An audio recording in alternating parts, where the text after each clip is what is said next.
जैसे बच्चों सुन लो एक बार ध्यान से, जैसे force equals to mass into linear acceleration होता है, जैसे लीनियर फोर्स होती है, तो ऐसे ही टॉर्क में क्या होता है, moment of inertia into angular acceleration. ठीक है बच्चों, यस। अब बच्चों एक बात बताता हूं मोमेंट ऑफ इनर्शिया की थोड़ी बहुत बात, मैं जिसको नीट वालों को, खाली जेई वालों को तो पता होगा। मान लो एक एक्सिस है, इससे आर दूरी पे एक पॉइंट मास है, पॉइंट मास याद रखना। तो इस एक्सिस के अबाउट इसका मोमेंट ऑफ इनर्शिया आएगा m into r square, m into r square, yes, इस एक्सिस के अबाउट। ठीक है ना। अब देखो बच्चों, हम क्या करेंगे, tau is to I alpha, torque हमें निकालना है, आई हम निकालना है, अल्फा की वैल्यू अपने आप आ जाएगी। तो वही ये नेट फोर्स जीरो है, यस बिल्कुल जीरो है भाई। इस पे इधर लगेगा क्यू ई, इस पे इधर लगेगा, तो टॉर्क किसी भी पॉइंट के अबाउट कांस्टेंट आएगा या सेम आएगा, बट हम कोशिश करेंगे हमेशा सेंटर ऑफ मास के अबाउट निकालें। तो बच्चों कोई भी चीज जब आप फ्रीली छोड़ देते हो, वो रोटेट करे या मूव करे, वो सेंटर ऑफ मास के अबाउट ही रोटेट करती है। अगर कोई भी बॉडी है वो रोटेट कर रही है अपने आप, तो सेंटर ऑफ मास के अबाउट रोटेट करती है। ठीक है, तो ये भी सेंटर ऑफ मास के अबाउट रोटेट करेगी, यहां पे छोड़ोगे तो आपके दिमाग में आएगा इस एंगल पे इस पे टॉर्क कितना लगेगा, तो आप लिखोगे tau is equal to p E sine theta. अब यहां पे थीटा क्या है, 53 डिग्री, तो आप लिखोगे P इंटू ई साइन 53 डिग्री। अब क्या टॉर्क किसके बराबर होता है, आई अल्फा के बराबर। आई क्या आएगा, moment of inertia of these two mass bodies. Mass bodies कौन कौन है, ये और ये, इनका मोमेंट ऑफ इनर्शिया। तो इसके सेंटर ऑफ मास के अबाउट रोटेट करेगा, तो एक एक्सिस जो इसके सेंटर ऑफ मास से गुजरेगा उसके अबाउट रोटेट करेंगे दोनों मास, है ना, यस। अरे करेंगे या नहीं करेंगे जल्दी बताओ, करेंगे ना, यस बिल्कुल। तो रोटेट करेंगे तो यहां से यहां तक की दूरी L और यहां से यहां तक की दूरी L, तो इसका मोमेंट ऑफ इनर्शिया आएगा ml स्क्वायर, इसका मोमेंट ऑफ इनर्शिया आएगा इसके अबाउट ml स्क्वायर, तो हम लिख देंगे डायरेक्ट 2ml स्क्वायर। अल्फा की वैल्यू निकालनी है आपको, तो Pe साइन 45 मतलब 43 मतलब 4/5, तो आप अल्फा की वैल्यू निकाल लोगे, that is Pe 4/5 into 2ml square. समझ में आया, अरे आया नहीं आया, जल्दी बताओ।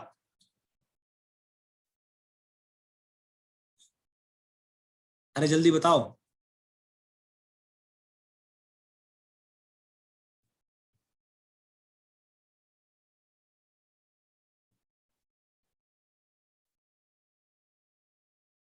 बच्चों आया समझ में, कर लोगे ना।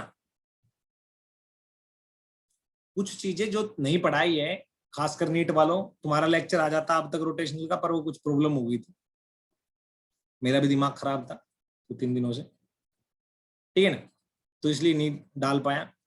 समझ में आया ऐसी, आया क्या।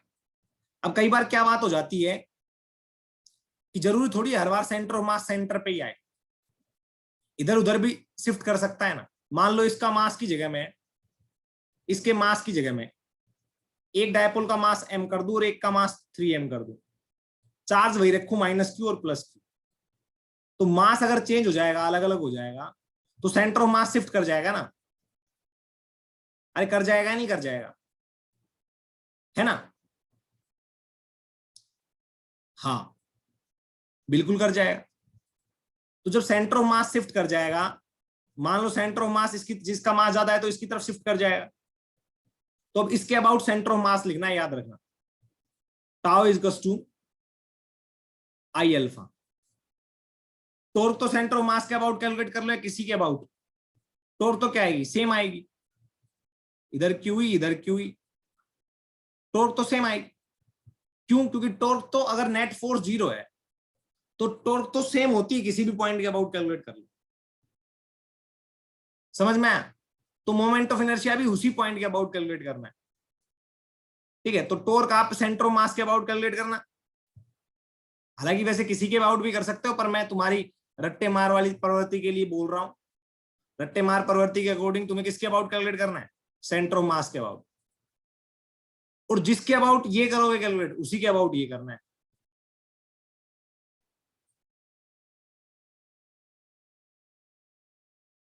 समझ में आया?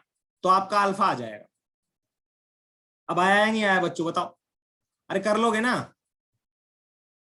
सेंटर ऑफ मास ही तो शिफ्ट करेगा, सेंटर ऑफ मास शिफ्ट करेगा तो मोमेंट ऑफ इनर्शिया चेंज हो जाएगा, है ना? बस तो फिर क्या दिक्कत, कर लोगे? यस, अच्छी बात है। अब कुछ और चीजें कर लेते हैं, आ जाओ बच्चों। कई बार क्या बोल दिया जाता है, एक इलेक्ट्रिक डायपोल रखा हुआ है भाई इलेक्ट्रिक फील्ड में, ठीक है, ऐसे प्लस क्यू इधर और माइनस क्यू इधर। तो बताओ इसमें ट्रांसलेशनल मोशन होगा या रोटेशनल मोशन? जल्दी बताओ। इलेक्ट्रिक फील्ड ऐसे है, ये इलेक्ट्रिक डायपोल ऐसे रखा हुआ है इलेक्ट्रिक फील्ड में ऐसे, तो आपसे बोलेगा बताओ इसमें ट्रांसलेशनल मोशन होगा या लीनियर मोशन होगा, सॉरी ट्रांसलेशन मोशन होगा या एंगुलर मोशन या रोटेशनल मोशन?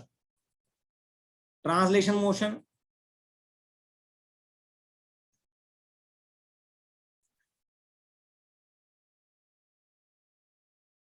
नहीं होगा भाई।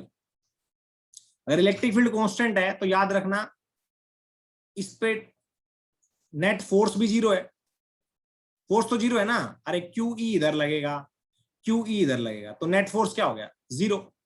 तो ट्रांसलेशन मोशन नहीं होगा। समझ में आया? नहीं होगा। अब इस केस में टॉर्क भी जीरो होता है, इस एंगल पे थीटा जीरो होता है तो टॉर्क भी जीरो होता है। अरे tau is to p sine theta, theta zero तो टॉर्क भी जीरो, तो टॉर्क भी जीरो होगा तो रोटेशनल मोशन भी नहीं होगा। समझ में आया? समझ में आया? अब अगर ऐसे छोड़ दे इलेक्ट्रिक फील्ड में, ये डायपोल है माइनस क्यू प्लस क्यू, और इलेक्ट्रिक फील्ड ऐसे है,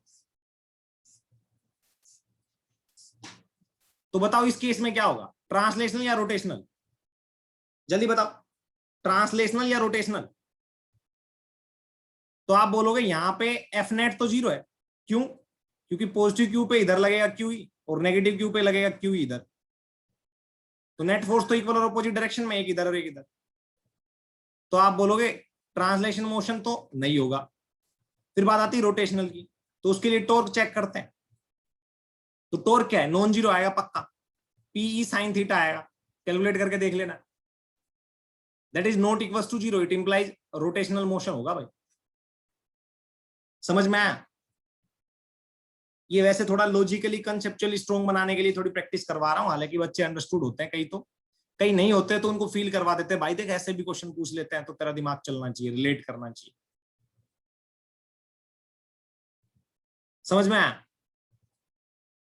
ट्रांसलेशन मोशन बेटा जो स्ट्रेट लाइन में मोशन, मान लो डायपोल ऐसे चल रहा हो, थोड़ी देर पहले यहाँ पे था, अब थोड़ी देर पहले यहाँ पे आ गया, मूव करता हुआ। गाड़ियां जो चलती है, हम लोग जो चलते हैं, वो ट्रांसलेशन मोशन होता है, स्ट्रेट लाइन में मोशन करना।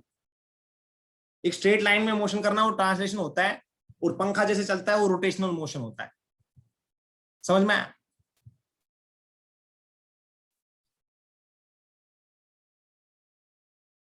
और गाड़ियों का जो पहिया होता है वो घूमता भी रहता है और आगे भी चलता रहता है, तो वो होता है ट्रांसलेशनल प्लस रोटेशनल। समझ में आया? वो क्या होता है? Translational plus rotational. चलो अब आगे चलते हैं थोड़ा बच्चों। अब ये तो बात क्लियर हो गई कि एक स्टेबल इक्विलिब्रियम की कंडीशन आती है इलेक्ट्रिक डायपोल में, जब यूनिफॉर्म इलेक्ट्रिक फील्ड में रखते हैं उसको। हाँ, तो यहाँ पे तो एसएचएम स्टार्ट हो जाएगा पूरा का पूरा, पूरा एसएचएम घुस जाएगा। देखो बच्चों ध्यान से याद दिलवाऊं एसएचएम अभी है? बताओ याद दिलवाऊं क्या? दिलवाऊं? चलो आ जाओ।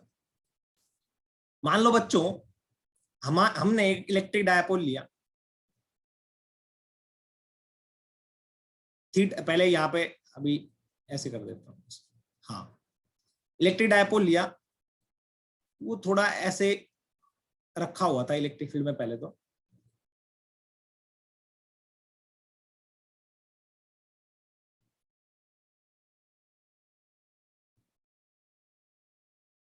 तो ये तो स्टेबल इक्विलिब्रियम में रखा हुआ है ना, रखा हुआ है ना.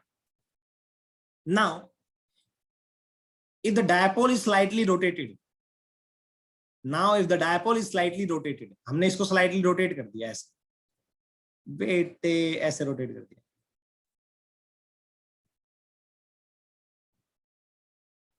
इसकी डायपोल लेंथ है 2L, याद रखना डायपोल की. if the dipole is slightly rotated and then release, छोड़ दिया, फिर इसको रोटेट किया ऐसे हमने और फिर थीटा एंगल से और फिर रिलीज कर दिया, छोड़ दिया, तो क्या अभी ऐसे करेगा. देखो डायपोल को ऐसे ऐसे हमने स्लाइटली रोटेट किया, देखो ऐसे था, स्लाइटली ऐसे रोटेट किया और अब छोड़ दिया, तो ये ऐसे ऐसे करेगा, करेगा या नहीं करेगा. क्या कर रहा है एंगुलर एसएचएम, क्या कर रहा है एंगुलर एसएचएम ना. हाँ समझ में आया, बिल्कुल. अब ध्यान से देखना, अच्छी बात है एंगुलर एसएचएम कर रहा है. मान लो इस माइनस क्यू चार्ज का भी मास m है और इस प्लस क्यू चार्ज का भी मास m है. बाद में आपको पता है अगर मास चेंज कर देते हो तो क्या होता है, सेंटर ऑफ मास शिफ्ट कर जाता है ना. हाँ अभी उसको नहीं लेके आ रहे, अभी मास दोनों का सेम ही ले लिया, वो तो आप जब ये समझ जाओगे तो वो भी समझ जाओगे. तो आपने पता हो या आपने देखा हो, अब स्लाइटली आप इसको रोटेट करोगे तो आप जानते हो, आपने ये भी देखा था tau is equal to minus k theta angular SHM में. बताओ देखा था या नहीं देखा था. और उसमें हम टाइम पीरियड निकालते थे, वो टाइम पीरियड निकालते थे T is equal to 2 pi under root I by k. I is the moment of inertia of the body about the center of mass.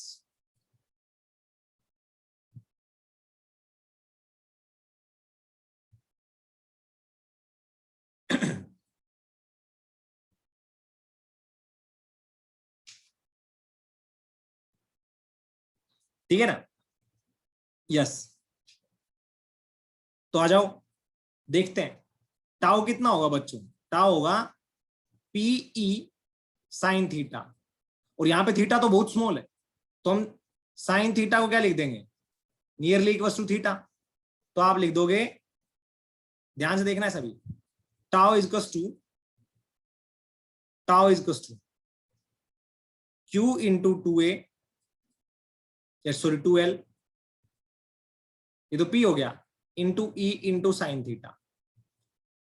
अब ध्यान से देखना और अच्छे से समझना, थीटा स्मॉल है तो आप लिख दोगे q इंटू 2l इंटू ई, साइन थीटा की जगह थीटा लिख दोगे. तो क्या बच्चों ये इसके जैसा नजर नहीं आ रहा मैग्नीट्यूड में. देखो ये कांस्टेंट है, माइनस का साइन वो मैं बता दूंगा किस लिए, पर ये कांस्टेंट है या नहीं है, अरे है या नहीं है बताओ.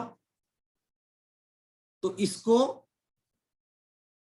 और इसको दोनों को कंपेयर कर लो, तो आपके पास k की वैल्यू आ जाएगी q इंटू 2l इंटू ई. k की वैल्यू आ गई. अब बची बात i की. i क्या होता है, i सेंटर ऑफ मास के अबाउट कैलकुलेट करते हैं, है ना. तो इनका सेंटर ऑफ मास के अबाउट i कैलकुलेट करोगे तो ये भी l हो जाएगा.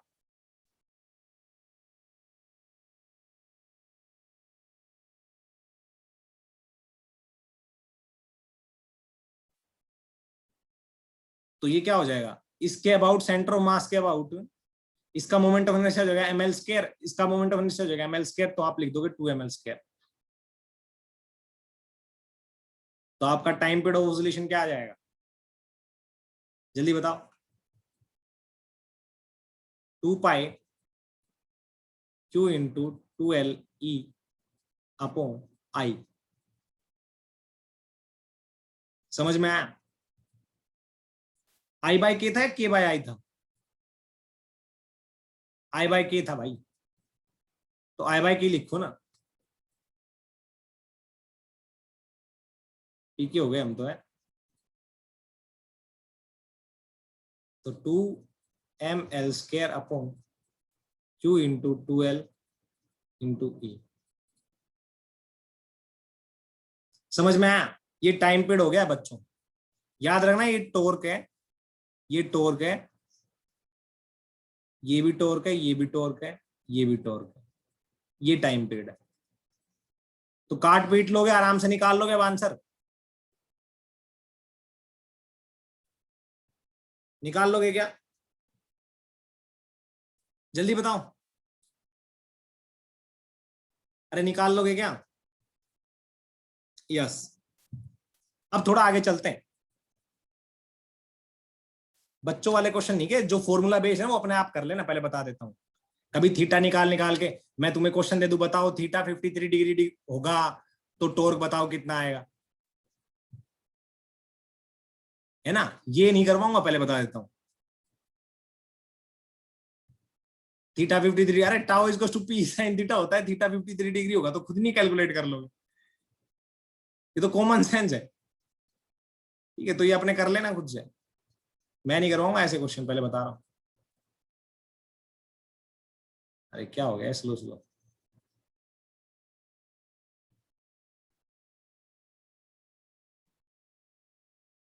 कितने बजे तक है बेटा अभी? थोड़ी देर तो चलो एक बार कम से कम मतलब 2-2:30 बजे तक तो होगी, 2-2:30 बजे तक होगी। आज मैं सोच रहा हूँ पूरा फिनिश कर दूं आपका डायपोल, बाकी तुम्हारे ऊपर है। मन तो मेरा 4 बजे तक था, पर मैंने कई लोगों का फोन आया मेरे पास, तो मेरे को लगा कि सीटिंग नहीं है इतनी तुम्हारी। चलो आ जाओ, अब एक क्वेश्चन और करोगे एसएचएम के साथ रिलेट करके, करो तो बताओ।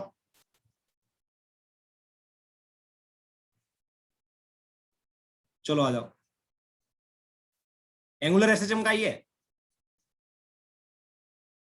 एक डायपोल है, नॉर्मली डायपोल मीन पोजीशन पे तो ऐसे रहता है, पर हमने क्या किया, डायपोल को ऐसे रखा हुआ था, हमने उसको डायपोल, अब ऐसे एरो से रिप्रेजेंट करूंगा मैं, ध्यान रखना आपको प्लस क्यू और माइनस क्यू चार्ज आपको खुद आइडेंटिफाई करने होंगे। अब मैं डायपोल को बार बार ऐसे रिप्रेजेंट नहीं करूंगा कि plus Q minus Q charge बना के टाइम पास करूंगा। डायपोल नॉर्मली तो ऐसे पाया जाता है, पाया जाता है ना? यस, नॉर्मली डायपोल ऐसे पाया जाता है। मैंने एक डायपोल को इसको पकड़ के ऐसे कर दिया 4 डिग्री पे, ऐसे टी इक्वल टू 0 पे, और यहां से इसको रिलीज कर दिया, यहां पे लेके गया मैं इसको और यहां पे रिलीज कर दिया इसको। तो आफ्टर टाइम टी, सिंपल सी बात है, पहली बात तो एसएचएम करेगा, तो आफ्टर टाइम टी ये डायपोल यहां पे पहुंच गया, यहां पे,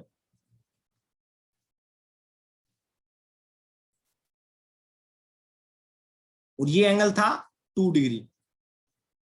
आपसे पूछा गया फाइंड टी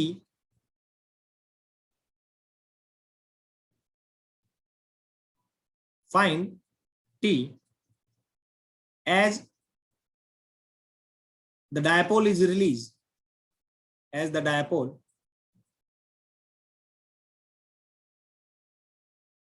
is released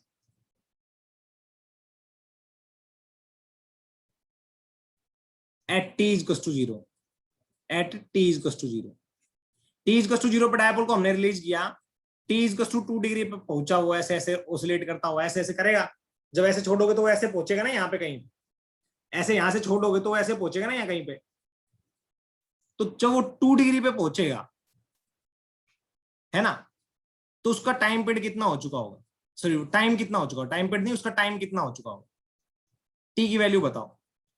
तो आप जितने एंगल से आप छोड़ते हो वो तो थीटा नोट हो जाता है, आपने देखा होगा theta is to theta naught sine omega t, हम ये इक्वेशन बनाते थे एंगुलर एसएचएम की।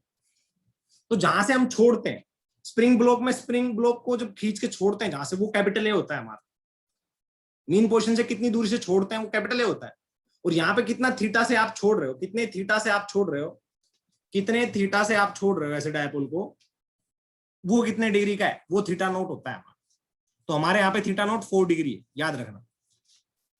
आपसे क्वेश्चन पूछा गया है फाइंड टाइम टी, ये याद रखना, मैं तुम्हें फिर से बता देता हूं, फेजर से सबसे इजीली सोल्व हो जाएगा, बाकी तुम चाहे टाइम लगाना चाहते हो तो किसी से भी करो, तुम्हारी मर्जी। फेजर से सबसे आसानी तरीके से सोल्व हो जाएगा ये।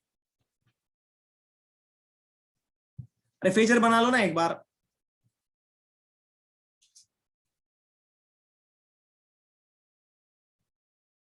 ये एम्पलीट्यूड है, कितने डिग्री का है? 4 डिग्री का है ना? तो आप इसको रिलीज कहां से कर रहे हो? एक्सट्रीम पोजिशन से। अरे एक्सट्रीम पोजिशन से रिलीज कर रहे हो ना, टी इक्वल्स टू 0 पे, तो पक्का पार्टिकल का फेज, इनिशियल फेज जो होगा वो होगा π/2। इनिशियल फेज π/2 होगा ना, यहां से रिलीज किया आपने 4 डिग्री से, टी इक्वल्स टू 0 पे। अब पार्टिकल मीन पोजिशन पे आया, मतलब पार्टिकल यहां पे आया, वो फिर पार्टिकल कहां पे जाएगा? 2 डिग्री का एंगल बनाएगा, तो ये 2 डिग्री और ये कितना 4 डिग्री, तो ये क्या हो जाएगा? जल्दी बताओ। ये एंगुलर डिस्प्लेसमेंट कितना हो गया? सॉरी, एंगुलर डिस्प्लेसमेंट कितना हो गया? ये 2 डिग्री हो गया और ये 4, तो ये एंगल कितना हो जाएगा? अरे बताओ, ये एंगल कितना हो जाएगा इसका? ये 4, ये 2, ये कितना हो जाएगा? जल्दी बताओ। अरे आप अभी 4 डिग्री और 2 डिग्री को आप पता क्या मान लो, आप इनको अभी डिस्टेंस मान लो, तो ये 4 और ये 2, तो ये कितना आएगा? इस इक्वेशन में पुट करो, कितना आएगा ये एंगल? बच्चों ये एंगल आएगा आपका 30 डिग्री, आई थिंक 30 डिग्री आएगा ये। अरे आएगा ना?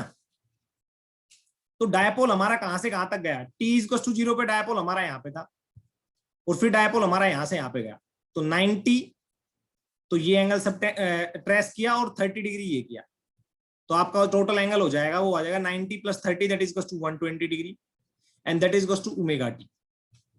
समझ में आया? ना, that is to omega t. तो हम जानते हैं theta is to omega t होता है, थीटा कितना ट्रेस किया, वो क्या 120 डिग्री। 120 डिग्री को आप क्या लिख दोगे? जल्दी बताओ। अरे क्या लिख दोगे? 2π/3 is to omega t is two कितना? ओमेगा टी, ओमेगा की वैल्यू 2π/T इंटू टी, तो जो तुम्हारा टाइम पीरियड आएगा वो आएगा बेसिकली 2 से 2 कट जाएगा, T/3। जो टाइम है आपका यहां से यहां तक पहुंचने में, वो T/3। समझ में आ गया? आपका आंसर किसके फॉर्मेट में है? टाइम पीरियड के फॉर्मेट में आया ना? अरे हाँ कि ना? कर लोगे ना? कर लोगे? यस, अच्छी बात, अच्छी बात है। चलो आगे चलें। फेजर का बता, और कुछ नहीं। एक मिनट, एक मिनट, एक मिनट बच्चों।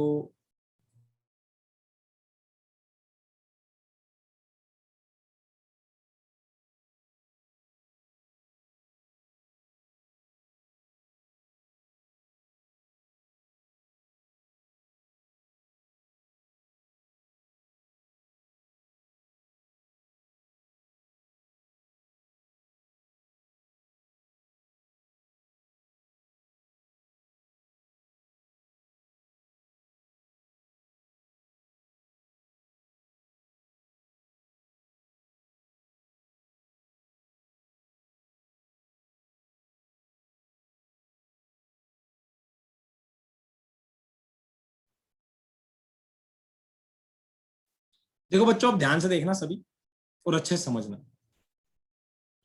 ठीक है?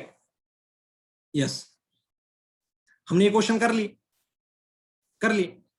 अब इसके बाद में और टॉर्क वाले क्वेश्चन क्या आ जाते हैं मैं बताता हूं आपको। आपको एक रोड दे देगा, सुन पा रहे हो सभी?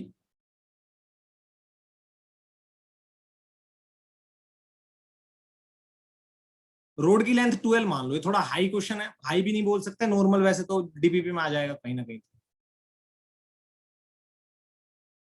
12 लेंथ का है, ठीक है, 12 लेंथ का डायपोल है, सॉरी रोड है, आधे पे प्लस चार्ज है और आधे पे माइनस, समझ में आया?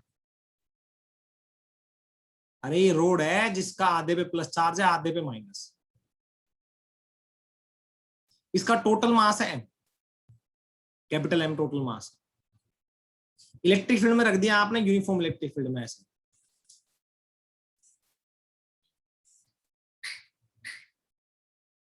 ये यहां पे इसका सेंटर ऑफ मास,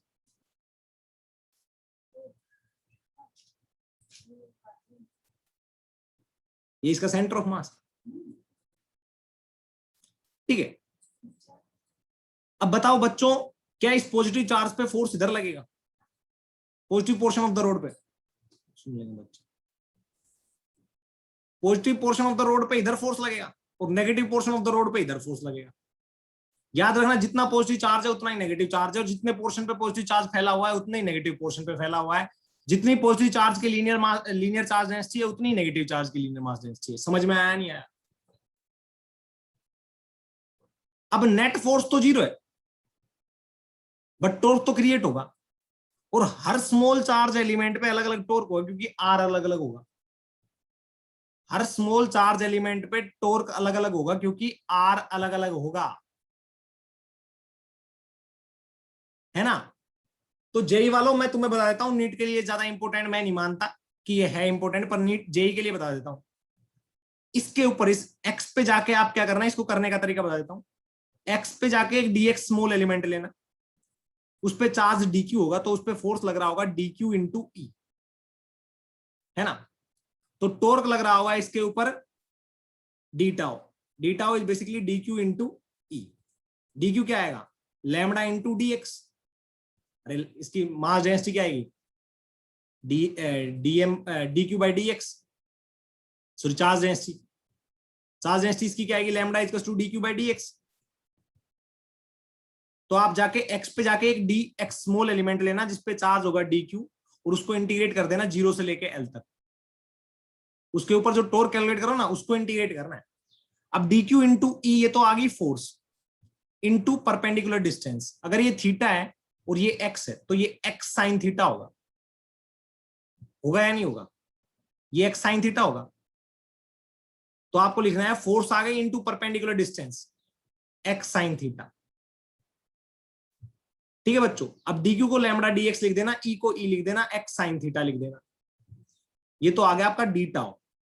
जब आप इंटीग्रेट करोगे तो केवल इस पोर्शन पे टॉर्क कैलकुलेट कर पाओगे, तो इंटीग्रेट करो 0 से L, lambda D x E into x into sine theta. तो लैम्डा और ई तो कांस्टेंट, साइन थीटा भी कांस्टेंट, एक्स डी एक्स आ गया 0 से एल। तो टॉर्क क्या आएगा? Lambda E sine theta L square by 2। अब यहां पे देखो, इस पे आर वेक्टर किधर आएगा? आर इधर है और एफ इधर है, तो आर क्रॉस एफ क्या आएगा? Into the plane of paper. तो जो ये टॉर्क आया है ये into the plane of paper है बच्चों। सिमिलरली नेगेटिव पोर्शन पे टॉर्क कैलकुलेट करोगे तो एक्स पे जाके कोई एक डीएक्स एलिमेंट ले लेना, उस पे जो फोर्स लगेगा वो लगेगा डी क्यू इंटू ई, है ना? आर वेक्टर ये हो गया और फोर्स ये हो गया, तो आर क्रॉस एफ, ध्यान से देखो, ये भी into the plane of paper.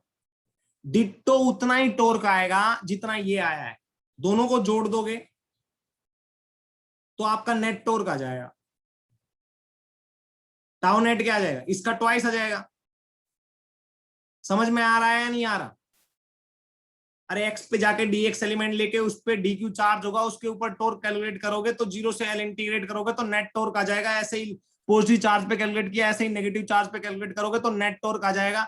फिर आपसे बोल सकता है कि बताओ इतने थीटा पे कितना अल्फा होगा, तो आप क्या कर दोगे? इसको कंपेयर कर दोगे आई अल्फा से।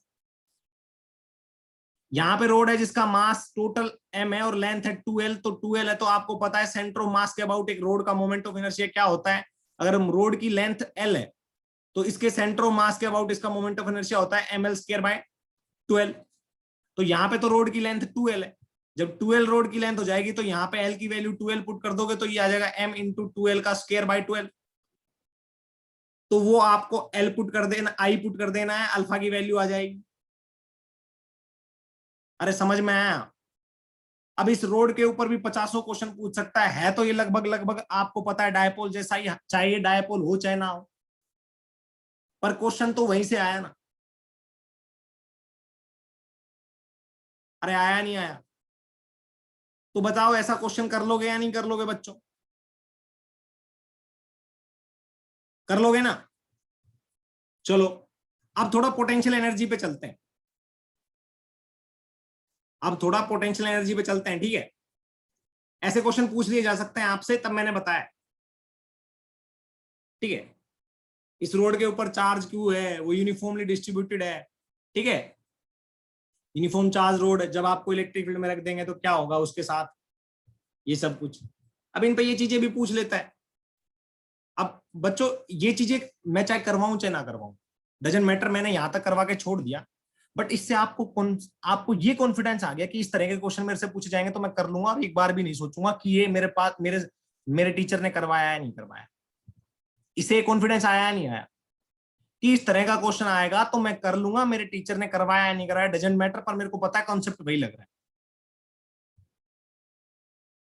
समझ में आया? और इसीलिए मैंने इस चीज को एक्सप्लेन किया है। कंप्लीट तो हर कोई नहीं करवा सकता, कौन करवा देगा यार, पर एक आइडिया दे देता है टीचर, तो बाकी के उस टाइप के क्वेश्चन आप लोग डील कर पाते हो कॉन्फिडेंस के साथ, क्योंकि टीचर ने ऐसा भाई बताया था, तो ज्यादा कुछ तो बड़ा नया लगना नहीं, क्योंकि टीचर ने बता दिया था, वही ये सब नॉर्मल कॉन्सेप्ट तो वही, ठीक है?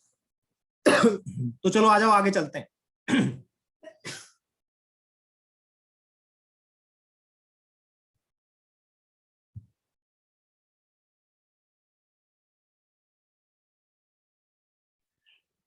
आ जाओ, अब बच्चों लिख लो, हेडिंग डाल लो,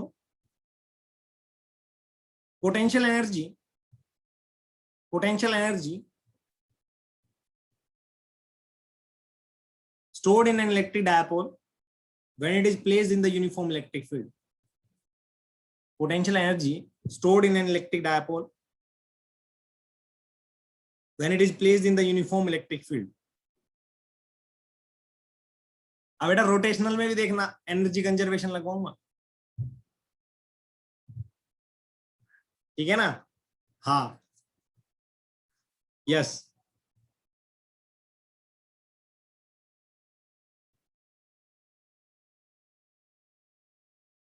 बिल्कुल, चलें? चलो आ जाओ, लिखो potential energy stored in an electric dipole when it is placed in the uniform electric field. मैं शॉर्ट में लिख देता हूं, potential energy of dipole in uniform electric field, ठीक है? हाँ बच्चों आ जाओ, बच्चों मान लो हमारे पास, ये तो आप भी जानते हो, डायपोल को आप इलेक्ट्रिक फील्ड में, या मैं बोलूं पोटेंशियल एनर्जी क्या होती है? पोटेंशियल एनर्जी पहली तो बात किसी भी रेफरेंस से कैलकुलेट की जाती है। इन्फिनिटी पे पोटेंशियल एनर्जी 0 होती थी, तो आर डिस्टेंस पे क्या होगी? के क्यू बाय आर, सॉरी के Q1 Q2 बाय आर, है ना? यही होती थी ना? तो बेसिकली हम जानते हैं work done by conservative force is basically negative of change in potential energy. जानते हो या नहीं जानते हो? तो हम वर्क डन कैलकुलेट कर लेंगे, पोटेंशियल एनर्जी डिफरेंस अपने आप आ जाएगा, है ना? तो मान लो बच्चों आपके पास डायपोल रखा हुआ है एक ऐसे,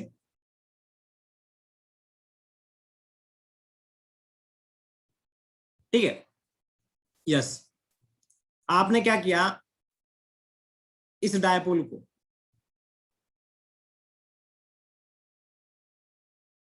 θ1 से, ये एंगल है θ1, θ1 से थोड़ा छोटा बना देता हूं,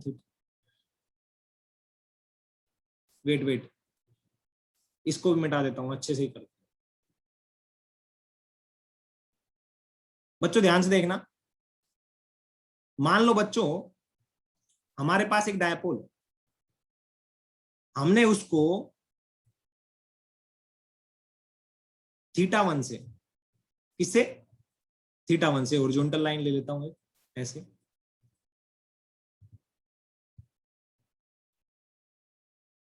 थीटा 1 से मैंने उसको थीटा 2 तक रोटेट किया,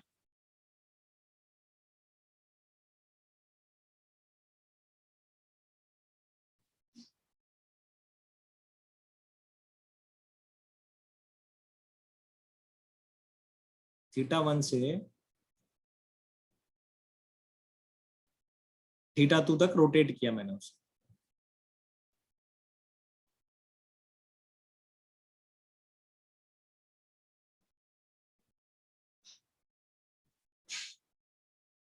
कुछ नहीं, वो डायपोल है। तो क्या रोटेट करने में बच्चों टॉर्क के अगेंस्ट वर्क डन करना पड़ेगा या नहीं करना पड़ेगा? अरे करना पड़ेगा या नहीं करना पड़ेगा? जल्दी बताओ। बट टॉर्क के अगेंस्ट वर्क डन करना पड़ेगा ना?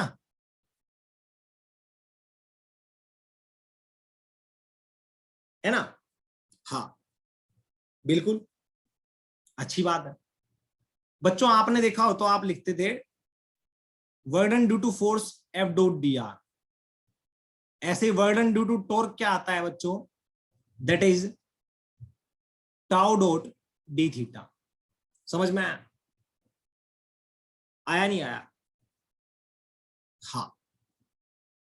तो बच्चों हमें क्या करना है, जैसे वहां पे जाके हम क्या करते थे, एक्स पे जाके डीएक्स स्मॉल एलिमेंट तक डिस्प्लेसमेंट करते थे, फिर उसको इंटीग्रेट करते थे, एक्स पे जाके डीएक्स या आर पे जाके डी आर का, है ना? तभी तो एफ डॉट डी आर आता था। यहां पे हम क्या करेंगे, डायपोल को, ये थीटा 1 ये थीटा 2 ये इनिशियल और फाइनल लिमिट आ गई, हम थीटा पे जाके डी थीटा रोटेट करेंगे, डायपोल को हम थीटा पे जाके डी थीटा रोटेट करेंगे। कितना? D theta.